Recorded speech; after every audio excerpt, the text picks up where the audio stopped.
ഇടുക്കി വണ്ണപ്പുറത്ത് ഓടിക്കൊണ്ടിരുന്ന കാറിന് തീപിടിച്ചു. വണ്ണപ്പുറത്തെ പെട്രോൾ പമ്പിന് സമീപത്തായിരുന്നു ഈ സംഭവം. വാഹനത്തിലുണ്ടായിരുന്നവർ തലനാരിഴയ്ക്കാണ് രക്ഷപ്പെട്ടത്. രാഹുൽ വിജയൻ ഇപ്പോൾ വിശദാംശങ്ങളുമായി ചേരുന്നുണ്ട്. രാഹുൽ, എന്തൊക്കെയാണ് വിവരങ്ങൾ? പമ്പിലേക്ക് ഇന്ധനം നിറയ്ക്കുന്നതിന് വേണ്ടി വാഹനം കയറ്റുമ്പോഴാണ് വാഹനത്തിൽ നിന്ന് പുകയുയരുന്നത് വാഹനത്തിൽ ഉണ്ടായിരുന്നവർ കണ്ടത്. 2 പേരാണ് വാഹനത്തിൽ ഉണ്ടായിരുന്നത്. മാരുതി സുസുക്കി വാഗണർ കാറിനാണ് തീ പിടിച്ചത് എന്നുള്ളതാണ് നമുക്ക് മനസ്സിലാക്കാൻ കഴിയുന്നത്. ഷോർട്ട് സർക്യൂട്ട് ആകാം ഈ അപകടത്തിന് കാരണം, തീപിടുത്തത്തിന് കാരണമെന്നൊരു ണ്ട്. പിന്നീട് ഈ പുകയുയർന്നതിന് പിന്നാലെ കാറിലേക്ക് തീ പടർന്നു പിടിച്ച് പൂർണ്ണമായും കത്തി നശിക്കുന്ന അവസ്ഥയിലേക്ക് മാറുകയും ചെയ്തു.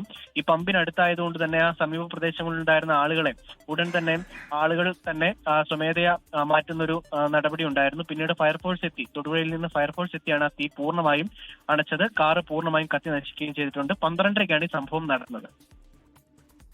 ശരി, രാഹുൽ വിജയനാണ് വിശദാംശങ്ങൾ നൽകിയത് ഇപ്പോൾ കട്ടപ്പനയിൽ.